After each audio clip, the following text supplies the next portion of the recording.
Բարի լույս, սիրելի հայրենակիցներ, Մեղրիից 10 կիլոմետր հեռավորության վրա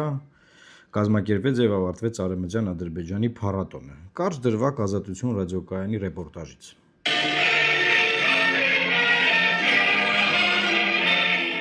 Հունիսի 18-ին Մեղրիից ընդամենը 10 կիլոմետր այն կողմ Մորդուբադում մեկնարկեց պաշտոնական Բաքվի կազմակերպած վերադարձ Արևմտյան Ադրբեջան 3-րդ փառատոն համաժողովը։ Դրան մասնակցող բարձրաստիճան ադրբեջանցի պաշտոնյաների ելույթներում կարմիր թելով նույն միտքներ անցնում։ Ժամանակին Հայաստանից հեռացած ադրբեջանցիներն ու նրանց ժառանգները պետք է վերադառնան իրենց նախնիների հողը։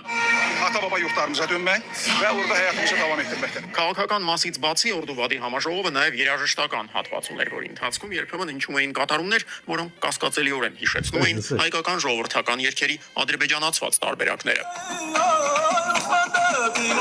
Այս մեկնօրինակ շատ նման էր Կոմիտասի կողմից գրի առնված եւ մշակված Այլուղազ հայկական երգին։ Դե որ Հայաստանի իշխանությունը ինքը հրաժարվում է իր ժառանգությունից, իր պատմությունից, իր պատմությունը խեղաթյուրում է, հենց ինքը անձամբ խեղաթյուրում է Հայաստանի իշխանությունը, ինքը իր պատմությունը։ Ու Ղարաբաղյան շարժումը թոգ անվանելով, բան անելով, Հիկմեթ Հաջիևի նարատիվներով եւ Ալիևի 20-30 տարվա տեքստերը արդեն Հայաստանում տեղայնացվում են, դասագրքի մակարդակի են դարձվում։ Ես մարդիկ էլ Կոմիտասի երգերը պետք է փոխեն, տենց երգեն, պարեն, ուրախանան, ասեն, սա մենք ենք, դուք եք որ ցեղեր եք։ Եվ դա անդաղ, դա մի օրվա հարց չի, որ ասում են ադրբեջանցիները վերադառնալու են, աբսուրդ է, ոնց դա մի օրվա բան չի, դա քաղաքական process է, գործընթաց է, լավ կազմակերպված, որ տարիներով գնալու է, մեկ մի օր տենալու եք, հոպա, աստեղ են արդեն։ Այն որ եկել էին գերեզմաններ էին այցելել, ամիսներ առաջ դրա մասին խոսել եմ։ Այս քաղաքական գործընթաց է, բայց բացի այն, որ ուզում եմ ասեմ, որ այս անողնաշարության ժամանակաշրջանը, սա ես կոչում եմ ժամանակաշրջանը անողնաշարության ժամանակաշրջան, որ անողնաշար իշխանություն է, անողնաշար քաղաքական էլիտա է, կապ չունի ինդիմության մեջ է դա, իշխանության մեջ է, կապ չունի։ Անողնաշար, տոտալ անողնաշար։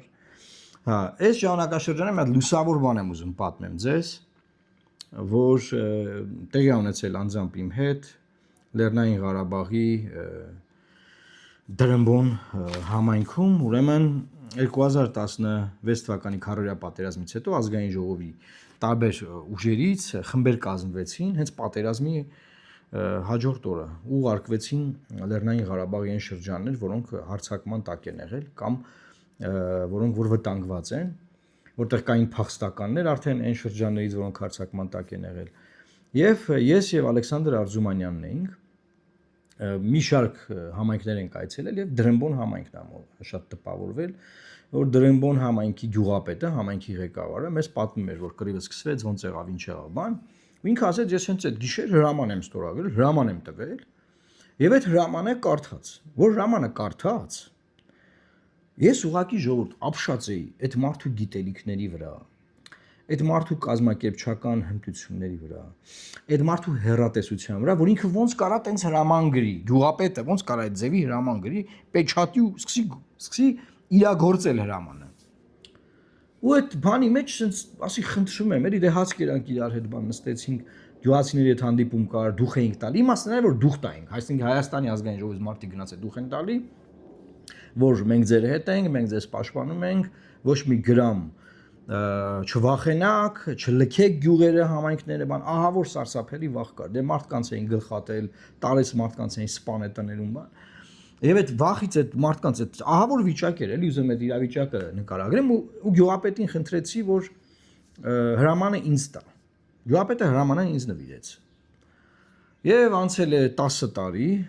ընտրություններից հետո հաջորդ օրն էր թե մյուս օրը, զանգ ստացա, ասես բարև ձեզ, ես Դրամբոնի գյուղապետն եմ եղել, ուզում եմ ձեր հետ հանդիպեմ։ Ու եկավ գրասենյակ։ Խոսեցինք, հիշեցինք այդ ամբողջ պատմությունը, ես իրեն հիշեցրեցի, որ ինքը ինձ հրաման է նվիրել, շատ ուրախացավ եւ խնդրեց, որ իրեն փոխանցեմ, բայց ուզում եմ այդ հրամանը ձեզ ցույց տալ եւ ձեր համար ընթերցել, որ դուք տեսնեք հայ ժողովուրդը քաղաքական մտքի մակարդակից մի մակարդակ, այս հրամանն եմ ես դիտարկում, մի մակարդակ այս Արևմտյան Ադրբեջանի թեմայով, որ մեր ԱԳՆ-ն 0 է, կառավարությունը 0 է, վարչապետի մակարդակում 0, բոլորը 0 են իրենց արձագանքներով բանով։ Ոչ մի բան են, ոչ մեկեր են իրանք։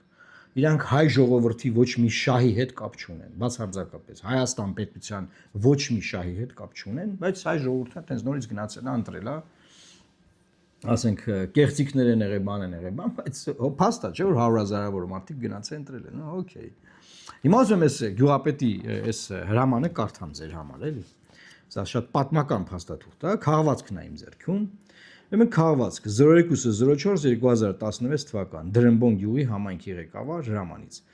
ԼՂՀ Մարտակերտի շրջանի Դրըմբոն գյուղի համայնքի տարածքում ռազմական դրություն հայտարարելու մասին։ Չէ, պատկերացրեք, գյուղապետը իր համայնքում ռազմական դրություն է հայտարարում։ Այսինքն չի սպասում է կենտրոնից բան հրամային, բան գյուղապետը տեղը մտեղ ռազմական դրություն է հայտարարում։ Ու ինչ է ասում։ Ելնելով ԼՂՀ սահմաններում կատարվող իրավիճակից, թշնամու կողմից պարտադրված ադրբեջանական զինուժի եւ վարձկանների կողմից ուխտադրուժ հարձակումից, որոնք խոշտանգեցին խաղաղ բնակիչներին հյուսիս-արևելյան եւ հարավ-արևելյան կողմերում եւ օգտագործելով տարբեր տրամաչափի հրթիռներ, շրջանի մի շարք գյուղերի խաղաղ բնակիչների վրա, Դրըմբոն գյուղի համայնքի ղեկավարը հրամայում է։ Ուշադիր։ Առաջին կետը. ամայնքի տարածքում բնակվող զինապարտ տղամարդկանց չհաշված առաջին խմբի հաշմանդամություն ունեցող 20-ից 45 տարեկան մարդկանց չլքել գյուղի տարածքը եւ սպասել շրջանի զինկոմիսարիատի կողմից տրված հրահանգի։ Հրամայումը չլքել տարածքը։ Երկրորդ. կամավոր ցանկության դեպքում դիմել Դրըմբոնի ազատամարտիկների միության նախագահ, անունը չեմ ասում, ես ինչ անին։ Երրորդ. Դրըմբոն գյուղի համայնքի ղեկավարի աշխատակազմին ստեղծել օպերատիվ խումբ շրջանի սահմանամերձ գյուղերից փախստականների հոսքը ճշտել, տեղավորման եւ սննդամթերքով ապահովման ուղղությամբ, ինչպես նաեւ ընդգրկել հաշվառման մեջ, գյուղում հաշվառել։ 4. Այն բնակարանատերերը, որոնք գտնվում են ԼՂՀ տարածքում կամ տարածքից դուրս եւ տան վերահսկումը հանձնարարված է որևիցե սեփականատիրոջ բարեկամի, նրա միջոցով բացել դուռը եւ տեղավորել մարդկանց, կասեցնելով մարդկանց հոսքը տարածքից, այսինքն մարդկանց պահել գյուղում, չթողնել որ դուրս գան Ղարաբաղի տարածքից։ Հզոր։ 5. Այն բնակարանատերերը, որոնք գտնվում են ԼՂՀ-ի տարածքում կամ տարածքից դուրս, չունեն համապատասխան վկայական, տեղեկագրով գրանցված է տան տիրոջ վրա, ժամանակավոր վերցնել համայնքի ենթակայության տակ, ակտով բացել դուռը, այսինքն ակտ կազմել, դուռը բացել, հաշվել եղած գույքը եւ ժամանակավոր հանձնել փախստականներին այդ տունը, դուրս գալու դեպքում նորից ընդունել գույքը ակտով։ Չկա sense բան։ 6-րդ կետ. Կապ պաշտպանել այսինչ ընկերության տնօրինության հետ տարածքում գործող հանքի ժամանակավոր ապահովելու սննդամթերքով այն քաղաքացիներին, որոնք բնակվում են գյուղում, առանձին եւ չունեն գյուղերում բարեկամ կամ ծանոթ։ 7. Հանձնարարել գյուղի ազգամնակցությանը ըստ կարողության ապահովել սննդամթերքով եւ հագուստով։ 8. Տվյալ սննդամթերքը բարել այնքան ժամանակ, մինչև ԼՂՀ կառավարության կողմից միջոցներ կձեռնարկեն։ Ես ինչի վրա եմ զարմացել սրամանի։ Գյուղապետը ինձ պատմում է, ես գյուղում ռազմական դրություն եմ հայտարարել, դες իրավաբան եմ։ Ասում եմ ոնց։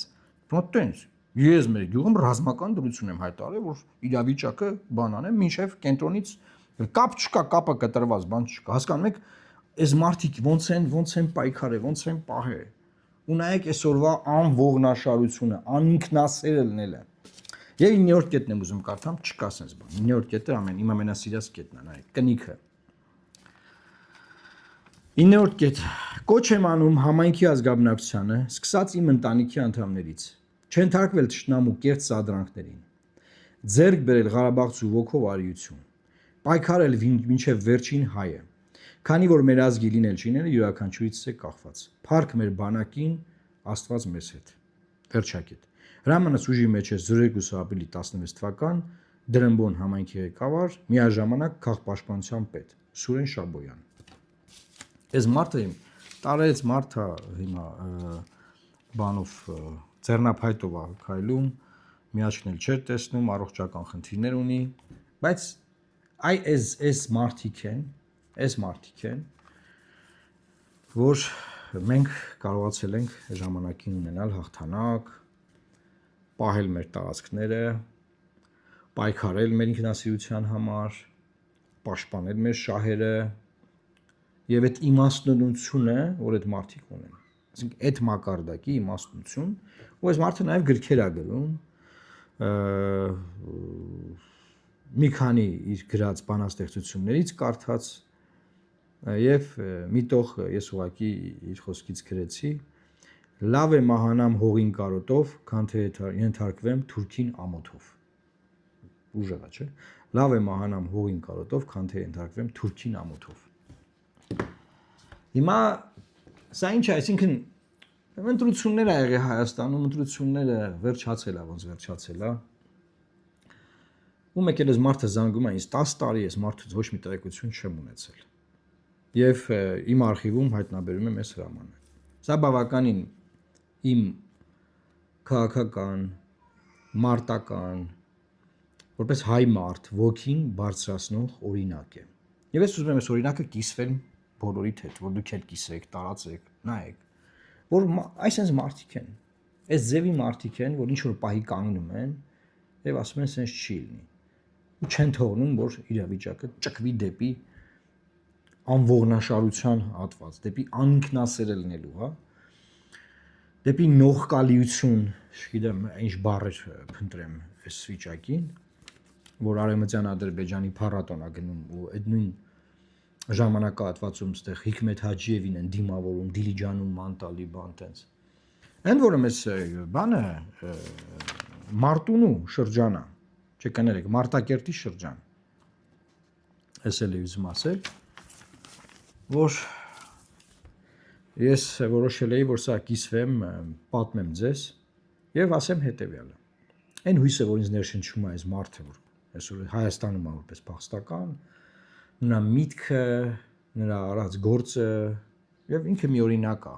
Հազարավոր, 100 հազարավոր նման մարդիկ ենք ունեցել փառք նրանց եւ ունենք փառք նրանց։ Հետեւաբար պետք չի ընկճվել, պետք չի վախենալ, պետք չի նայել այդ 100 հազարավոր մարդկանց քվեարկությանը բացարձակ, պետք չի մտածել, որ ամեն ինչ կորած է, պետք չի նայել տենց բանը տենց մատաղը հետաձգած գարի դեմքով նայել, թե ոնց են Ադրբեջանից պատրաստվում գալ մեր հերը անիծել, չէ։ Պետք է ուղղակի բան անել, սթափվել, հիշել մենք ով ենք, չլսել այս տեքստերը, որ ասում է Նիկոլը եւ իր ընկերները, թե մենք ով ենք մեր մասին, որովհետեւ իրանք միայն մեզ նվաստացնում են, ուրիշ ոգևորող ոչ մի տեքստ իրանք չունեն։ Աղքատությունը մեր գլխում է, մենք փախնող ենք բանակից, մենք դավաճաններ ենք, դասալիքներ ենք, հազարավոր բան։ Այսինքն իրանք քարոզին չի մասին, հայ ժողովրդի դեմոտիվացնելու։ Ալիևի քարոզին չի մասին, Ադրբեջանի ժողովրդին մոտիվացնելու, որ գան գրավեն, սաղ վեկալ են, այստեղ հայերը ուղակի բանը, քարվանսարայի աշխատողներ են հայերը։ Եվ լսել այս օրինակներին հետևել։ Այս մարդու այս դրամբոն համայնքի ռազմական դրություն հայտարարելու հրամանի օրինակներին հետևել, որոնք պատմական փաստեր են, որոնց են մարդիկ կանգնեն պահել եւ առաջ նայել եւ ամեն ինչ անել, որ Հայաստանի Հանրապետությունը մնա։ Եվ ամեն ինչ անել, որ Հայաստանի Հանրապետության ոչ մի գյուղ այս ճակատագրին չարժանանա։ Եվ չհանդուրժել այս ձևի իշխանության անողնաշարությունը եւ պայքարել, անդադար պայքարել, բացարձակ չընկճվել, Սա վերաբերում է եւ ընտրություններին մասնակցած ուժերին, վերաբերում է ընտրություններին չմասնակցած ուժերին, բոլորին է սա վերաբերում, որովհետեւ սրա այլ ընտրանքը փախստականի կարգավիճակն է, ոչ թե Հայաստանի տարածքում, չէ, մենք որ փախստական դառնանք, մենք դառնանք փախստական ուրիշ երկրներում։ Այդ իմացեք, որ մեր Արցախի ժողովուրդը դարձավ փախստական կա Հայաստան, որ Հայաստանի ժողովուրդը Հայաստանը գրավեն, Հայաստանի ժողովուրդը որտեղ է փախստական դառնալու։ Նման պետք է մի հատ մեջքներս ուղենք, մենք նայենք մեր պատմությանը, նայենք մենք ով ենք եղել, այս ինչ ենք դառել մենք, ու թույլ չտալ, որ այս ադրբեջանական փափուկ ուժի արշավը ներմուծվի մեր գլուխներ, մեր ուղեղներ, մեր երկիր, մեր տարածքներ եւ գրավի մեզ։ Ոչ մի միլիմետր թույլ չտալ։ Ամեն ինչ սկսվում է մարդու գլխից, հենց գլխիդ մեջ հարմարվել ես այդ իրավիճակին։ Վերջ, դու արդեն հողի վրա հանձնելու ես սա։ Գլխի մեջ պետքա չհարմարվել։ Մղել հետ։ Գլխի մեջ հարմարված մարդիկ են 100 հազարավոր նաեւ, որ այ ինչ անենք թուրքերի հետ առևտուր անենք, բան, հայ, ոչի, որ այս իշխանությունը հենված է իրանց վրա։ Լավ մնացեք, Աստված պահապան Հայաստանի Հանրապետության։ Եվ խնդրում եմ տարածեք, որ այս պատմությունը շատ-շատերը իմանան, տեղեկանան, թե ինչ հերոսական,